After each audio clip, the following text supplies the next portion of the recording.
after. And my experiences with my family have direct events and consequences that have something to do with this shrine room. So I will share some stories today from my family to illustrate how intergenerational trauma can work and look like in our families. So my maternal side of the family is from North Korea. My grandfather was a product of a prayer to the Chilsung, which is the Big Dipper deity in Korea, in the indigenous cosmology. And my great grandmother couldn't have a child. So she prayed and prayed to the Chilsung, and she became pregnant with my grandfather, and he was the only son. So he was a very beloved son in the family. And the great grandmother, from what I know about her, I know very little, and this is going to be something that we're going to talk about later on about generational trauma, and family histories. So this family worshipped the indigenous spirits. They had a big family shrine room in their family home, and they worshipped the local indigenous spirits. This is what I know about my grandfather's family. But during the war, because they were an aristocratic family, they were targeted. And my grandfather and the oldest son, my uncle, fled Pyongyang. And they thought it would be a short time away. And they left. But my grandfather was already married with a wife, and there were other children there. So he only took his oldest son, who was, this is pre-adolescent years, and they went somewhere else for safety. And they never were able to return ever again to their home in Pyongyang. So this is the division that's happened to my family, and my grandfather later met my grandmother and formed another family and had my mother and the rest of the children. And they also became very Christian because my grandmother comes from a multi-generation Christian household, and she converted my grandfather. And I hear that he was very ill for a long time. This is partially due to his heartache of losing family and not being able to return to his home. And he was an alcoholic for most of his life that my mother and her siblings knew. Very learned man, but very useless in terms of going out there and making money because he's never worked in his life, coming from a certain kind of background. And he was heartbroken, and he died very young of a heart attack. And the rest of the family, they're very Christian. So I was brought up Christian, and I was on a path to become a minister. And this was an important part of my identity growing up. So the fact that I'm sitting here as a Korean mudang, as a shaman in my altar room, honoring my ancestors is a big deal because it took a lot of loss and it had to be reclaimed. But there's more loss that came after by walking this path. So I'm going to go into a little bit of a story of that process. So walking my shamanic path, I really had to go against my family's upbringing in terms of the church and how much that meant for my family. And so it was difficult, but the shamanic gifts ran through my maternal side of the family. My mother had those gifts. However, she never accepted those gifts, and she rejected it. So then when the ancestors started showing up for me in my dreams and started leading me on this path, I just followed with an open heart. And in 2020, my mother died very suddenly, and I made contact with my oldest uncle. We didn't know him very well. He was kind of an outsider of the family. He was a half sibling, first of all, and also he came to the United States pretty early on in the immigration process, and he distanced himself from others in the family. He really set out to regain what he lost during the war. He had tremendous trauma from having lost his own mother, his siblings, and then their standing in socioeconomically, because my family is not very wealthy at all, and they lost everything in the war. So his way of managing this was to really focus on academic, achievements, and then later becoming a businessman and gaining material success. And he did the same thing to push his own children that way. And we made contact with him because when my mother passed away, we needed somebody from the family here to come and support us. And he is an ordained deacon in the church. So he led the family small funeral services here. And then afterwards, I got to meet him a little bit because I never really knew about him. And that Christmas of 2020, I decided to send him a Christmas card and some nice, Christmas chocolates. And I sent this package, and the package returned a few weeks later, and it said on the package, rejected. So I thought, did they move? What happened? Why did this package not arrive? Or why was it rejected? And I just had this sinking feeling in my stomach that he must have found out that I'm a shaman because I hadn't told him yet. I was going to have a one-on-one kind of more personal conversation with him when the right time came along, and he found out through social media about my other work. So he rejected the chocolates, and because it came from a shaman, and it was terribly sad, not just that I was rejected, but more so that he had to do that to feel okay in himself. And that's what I'm going to talk about today. The effects of trauma and how it can run multiple generations, making intimacy and closeness in families difficult. It breaks through our family systems and our relationships. And I want to teach you a little bit about that process. So I'm going to be framing the discussion on a biopsycho-social spiritual approach to health and wellness, emphasizing the relationality and family dynamics of intergenerational trauma. So let's get a few definitions out of the way. Intergenerational trauma is when trauma is passed down between generations.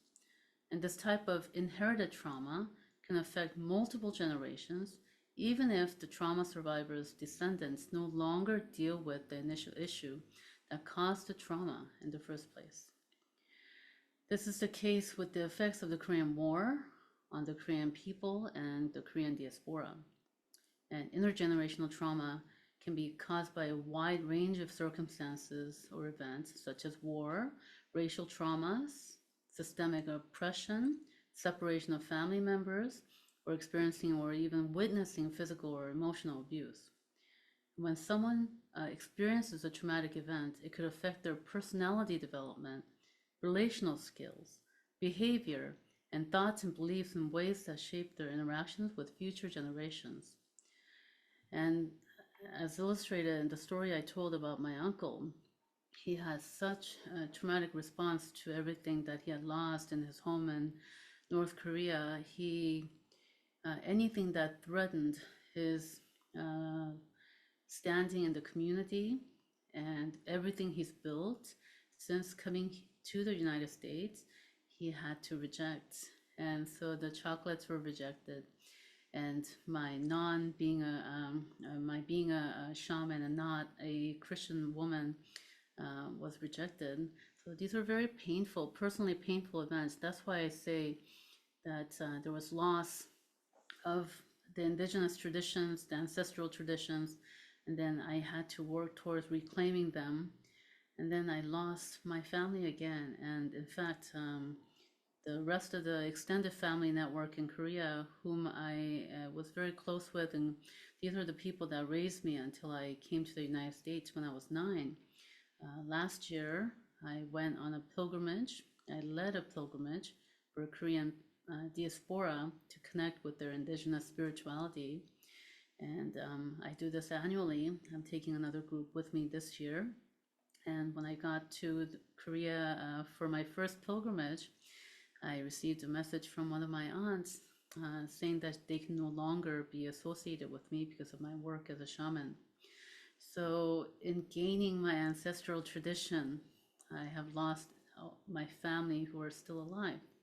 So, these are things that can happen as a consequence of the trauma. They're a very Christian family, and this type of rigidity is seen in the psychological effects of trauma. So, what are the effects? There's the physical, of course, neurological, and even genetic. Events of trauma, such as the Korean War, may cause people to experience physical threat to their safety and security, and experience of danger, fear, hunger, or loss of loved ones. These kinds of events change people's nervous systems, and people can get stuck in a fight or flight cycle, which negatively affects health outcomes. And trauma effects can also be passed on through the genes. And the field of epigenetics has taught us that environmental influences can cause genes to turn on or off, and epigenetics can help explain why trauma's effects can last long after the immediate threat has passed through multiple generations. Chronic health issues, autoimmune illnesses, and obesity are some concerns that can run through multiple generations of families with trauma. So, for instance, my grandfather, suffered a heart attack at a young age, and my own mother had asthma all throughout her life. I know that she had a very scarce or deprived childhood. My grandmother, after losing my grandfather, had to go, sell things. I think she had a food. She was selling food like kimbap at the markets in Korea after my grandfather passed to make ends meet.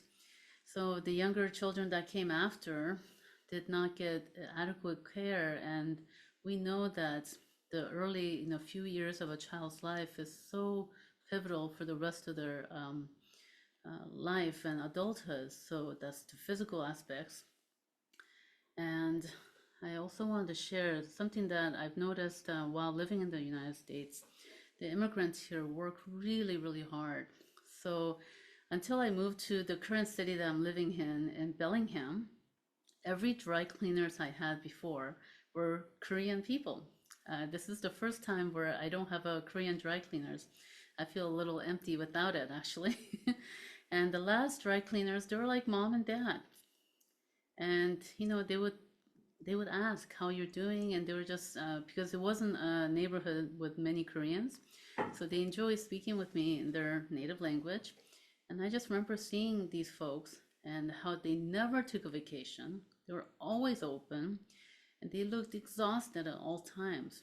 So yes, there's a need to be materially comfortable, but some of this is the effects of trauma that our immigrant parents could not stop working.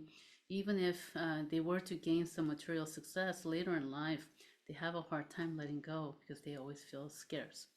And so, in order to learn something a little bit more about the mind body connection and the physical effects that trauma has on our bodies, you can look into books by Gabor Mate, Dr. Gabor Mate, who wrote When the Body Says No, Exploring the Stress Disease Connection. Another good one is Bessel van der Kolk, who wrote the book The Body Keeps the Score.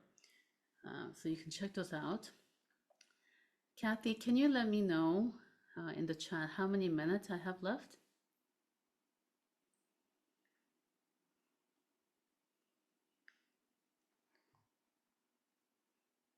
8 more minutes. Okay, so I'm gonna just run through really quickly.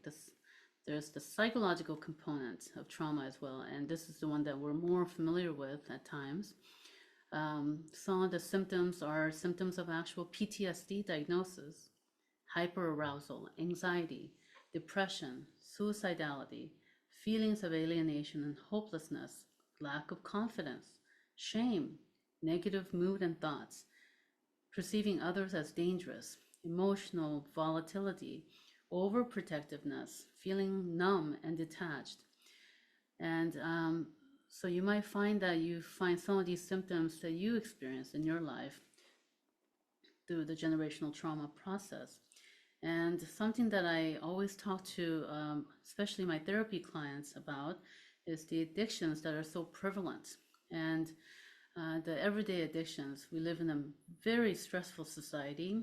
So here we are, most of us have some level of collective trauma, if we go far back enough in our generational history. And then we live in extremely stressful societies where we work too much and don't rest. So then we all are become dependent on some level to addictive things.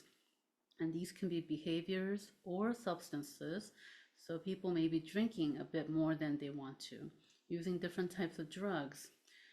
Food can be used as an addictive source, sex, and working too much, and short-term relief of uses of these things, but that leads to long-term negative consequences is addiction. So I like to educate people on what that could mean and how you may not be realizing or knowing that you use these things for gaining some kind of feeling of safety and security, but it might be leading to some negative consequences long term. And then the next one is social, cultural, relational aspects. This is what I talked about in my story with my own family. It breaks apart families. The most important thing to remember about this piece is that intimacy is difficult.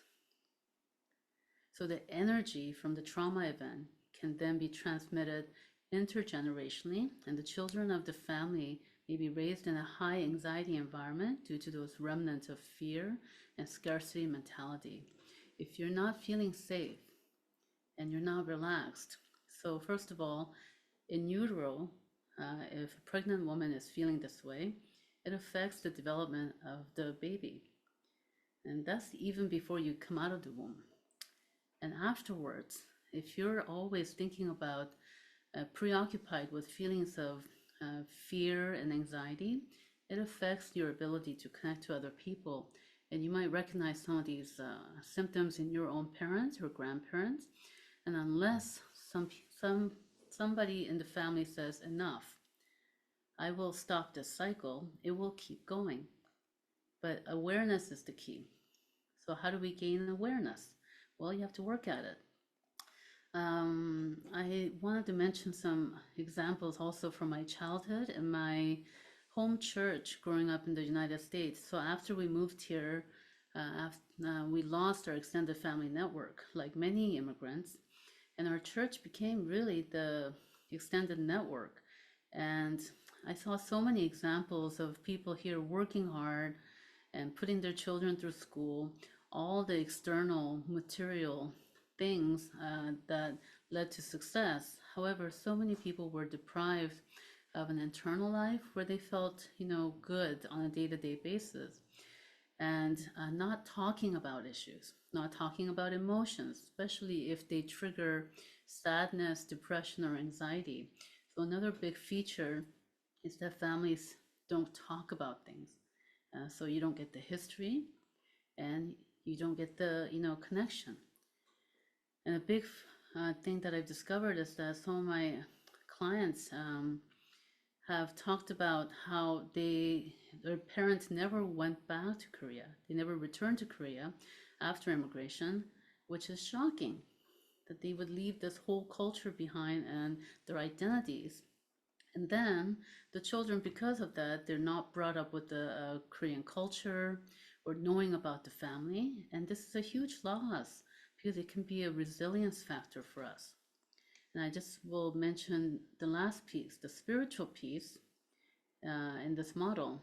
And this is the piece that I'm very dedicated to through my own work. But the spiritual perspective of trauma is soul loss, it's fragmentation, not feeling whole. So by engaging with the culture, but also the engagement of the ancestral and spiritual practices of Korea, you can give yourself resilience, something to feel proud about, and learning about and connecting with the indigenous traditions. So I have two examples of small practices that I have taught my clients. who are Korean diaspora. One is the ancestral rites, Cheta. So if you grew up in a Christian household, you probably have never performed the ancestral rite. The one in Korea is very elaborate, so I've developed a very simplified version for people to engage with.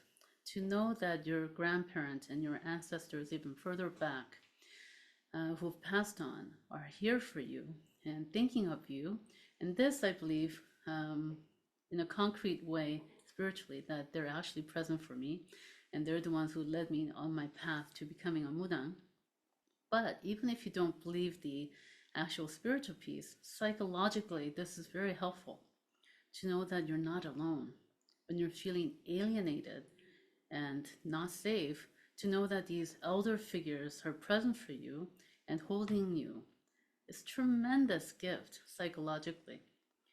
And then the other simple practice that I teach diaspora is getting a small bowl of cold water in the morning. This is practice called Chonghwasu. It's a daily prayer that grandmothers used to engage with. They would go to the courtyard area where all the kimchi and the sauces were in the tangdok and the clay earthenware. They put a little bit of cold water, either drawn from the well or some other fresh water source, and then they would simply pray to the spirits for guidance and safety, for everything to be okay. And these are simple things that we can do to trigger feelings of safety and being held. So I want you to consider that these things are available to you as a starting place for your healing practice. And the last thing I just want to say is that it does take an intentional work.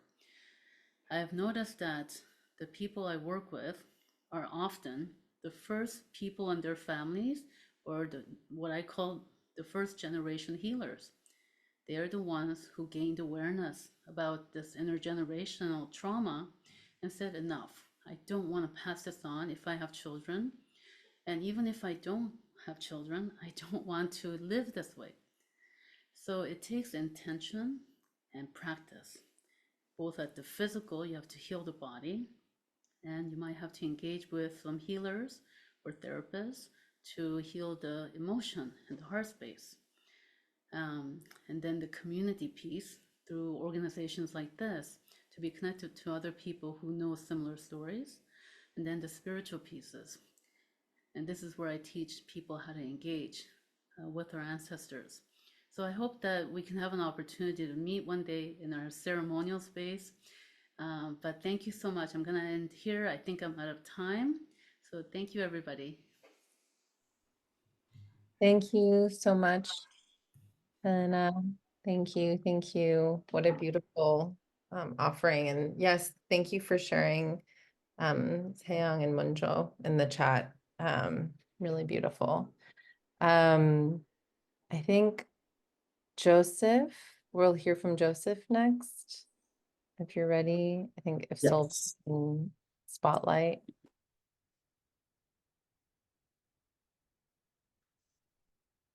Can everyone hear me okay?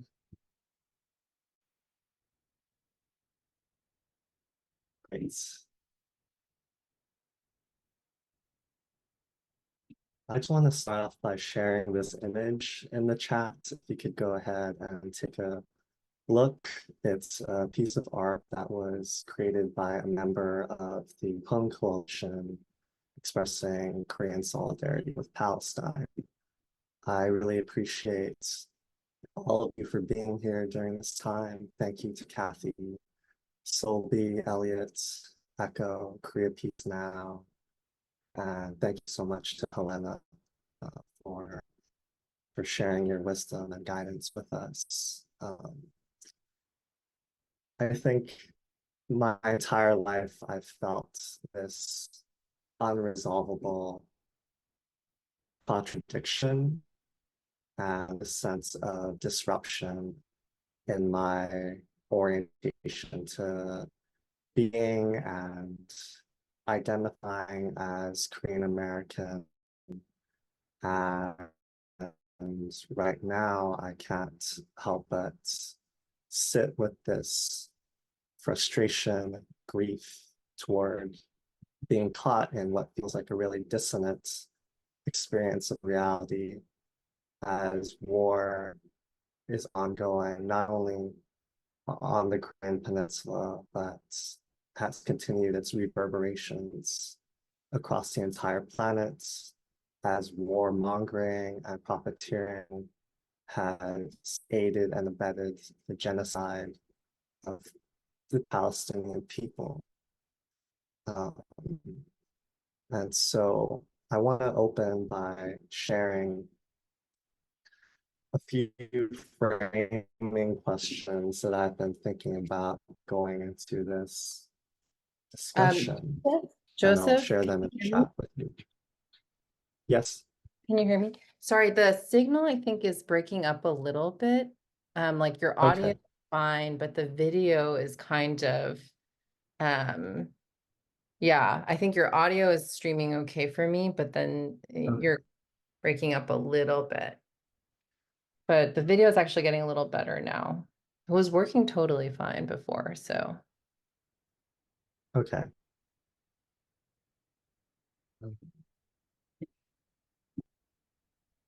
maybe we could Uh, try turning off video for a second and turning back on. sure. Let's try that. Yeah, and then maybe you can keep the laptop volume on too, Okay. so we can hear us.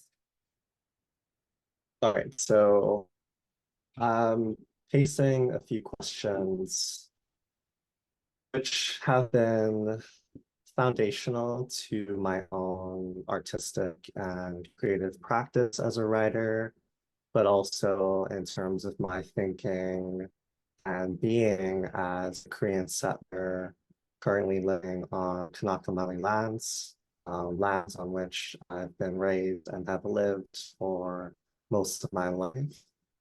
And so these questions are, what storytelling traditions have you inherited? What do you hold sacred and worth protecting? What will you say to those who are committed to war, violence, and genocide in the name of security or occupation?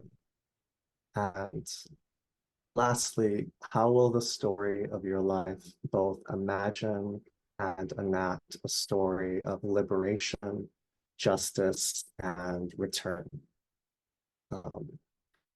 I've turned to writing in my life to address this gap in my own understanding to Korean history and the ramifications of war as it is felt in both unseen and extreme ways, and primarily the way it persisted in and throughout the silences in my family.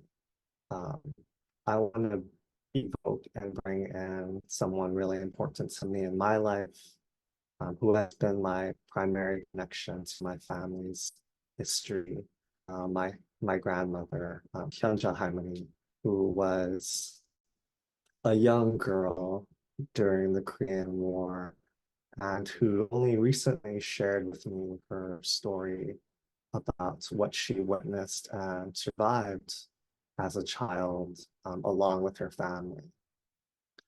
And what precipitated her telling me this story, which arrived, after 70 years of holding it and feeling it in her entire life, and which moved her toward Christianity, which was then transferred to the direction of my entire life and my upbringing. Um, Her telling me this story helped me to understand why my grandmother, as well as, by and large, many Korean communities have turned to Christianity. And she told me this story after I returned from um, the Korea Peace Now national mobilization to end the Korean War last year, DC. because I showed her the pictures of the gathering and she asked me, what were you doing there? And I was like, well, Harmony, we're trying to end the Korean War and um, establish a peace treaty and so forth. And this opened, this opened her heart and her mind, and she returned to this memory of her time as a child. And only once more beforehand did I hear her tell or reference what her experience of the Korean War was like. And so this was the first time I heard an extended story of hers. And um, after hearing this story, I wrote it down, and with her permission, she gave me the responsibility to share it. And so I want to bring the story to all of you, especially as an expression of solidarity with Palestine, thinking about what my grandmother witnessed and endured as a child, and thinking about the generations that will continue being impacted by this genocide and war. I shared this peaceably with you, which I've held on to and which I haven't known what to do with until now. Harmony was 8 years old when she had to flee her village with her two sisters and mother during the Korean War. In retrospect, she learned to be grateful that he did not live to see the war, only to die a miserable death fighting for either side, mistaken for the wrong side. Harmony kept circling back to that word, how it was such a miserable time. The US was dropping bombs over Seoul without concern for civilian life. In spite of it, at the sound of explosions, her mother had already run out of their hanok, and Harmony had to carry her sisters outside, leading them to safety. One on her back, the other pulled along by the hand. She was terrified, misery, and death all around her. She had witnessed too much death. People screaming for help, crying to be saved, crying for their mothers, and Harmony didn't know what could be done for them. Harmony and her family didn't know where to turn. A group of people gathered under a bridge, deciding where to run for safety. They were all far from the southernmost tip of the peninsula as everyone rushed toward Busan. When people ran into the forest, they were hunted and shot. Someone suggested they all get on a train, but one of her sisters was sick and couldn't make the journey. Harmony protested on her behalf, despite how much her mother panicked and told them it was a good idea. Later, they found out that everyone who boarded that train was shot down by US soldiers. Harmony had never seen an American before and thought they looked so strange because they all looked alike.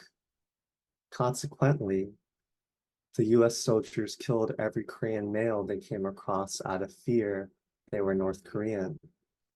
Harmony told me no one was safe.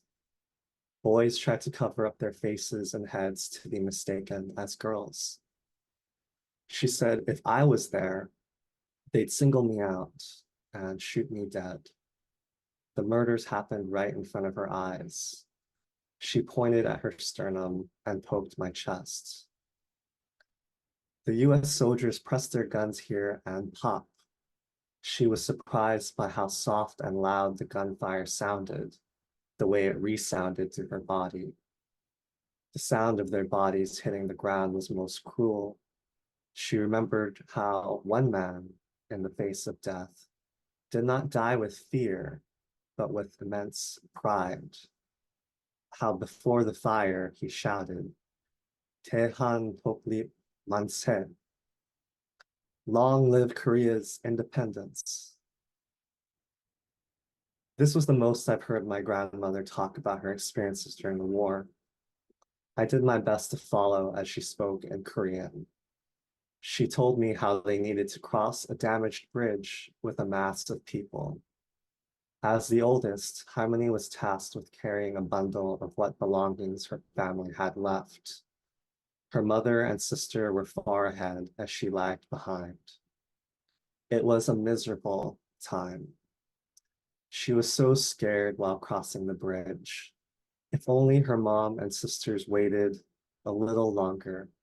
If only they held on to her hand tighter. Right then, an older man offered a hand to help Harmony cross over a crack in the bridge. In that moment, and ever since, Harmony realized this man was God, and that God had sent this man to this moment to save her. If this stranger never offered his hand to Harmony, she thinks with the most certainty that she would have been lost and separated from her family. Like countless others, Harmony would not have been saved. This is why I'm a Christian today, Harmony said. Who knows? If that man didn't reach out to me, if God didn't reach out to me then, I wouldn't have caught up with my mothers and sisters. I wouldn't have met your grandfather. Right now, I wouldn't exist. Your father wouldn't exist. You wouldn't exist. So that's the story that my grandmother shared with me, and it kind of served as my understanding of our family's origin story as a Christian household. And again, I want to reiterate, it took my entire lifetime and my grandmother's for us to find each other at this understanding of how fortunate and lucky we were to survive and find each other and grow as a family. And likewise, coming into this space, I think, with what fortune and what forces have guided us to be with each other today. And I'm just so grateful for your presence here and for our conversation. And returning to the framing questions I offered earlier, the stories that are told about the Korean diaspora, our divided country, I've long wrestled with the way in which we internalize this fragmentation and how it forecloses forces of creation and the generative possibilities of imagining a world without war and violence. I also think about what connections we have to those who came before, the way their memories, stories, and dreams continue to be carried, whether they're spoken or not, within ourselves, and how we may pass them on or how we may commune together as we all share related and interconnected stories. You know, my grandmother's story isn't unique and is not uncommon. And in my experience of having written my novel, which addresses the legacy of the Korean War, I've had this immense privilege and opportunity to connect with more Koreans in the diaspora than I would have ever thought I could meet. And I think, you know, that to me showed me the results and the power of storytelling in the face of how ongoing war functions, or the conditions of ongoing war is the obliteration of our imagination, the desensitization of our witnessing of genocide and violence in Gaza, our general apathy and the active forgetting and conditions of silence that create these blocks and reinforce them within us, only to, by design, make us feel more isolated from each other than ever and lead us into hopelessness and inaction. However, I'll wrap up by saying that creativity is the way that we connect to our spirits. I've long let go of my Christian upbringing, and so creativity has been my way to build community and find community, and creativity and collaboration with one another and celebration of the work that we do, the art that we create, the stories we share amongst ourselves, our families, with our people, is central to our dreaming and world making. And I think that's all I have for time. And thank you all again for your patience, and thank you for holding this space and giving me the opportunity to share my grandmother's story with you.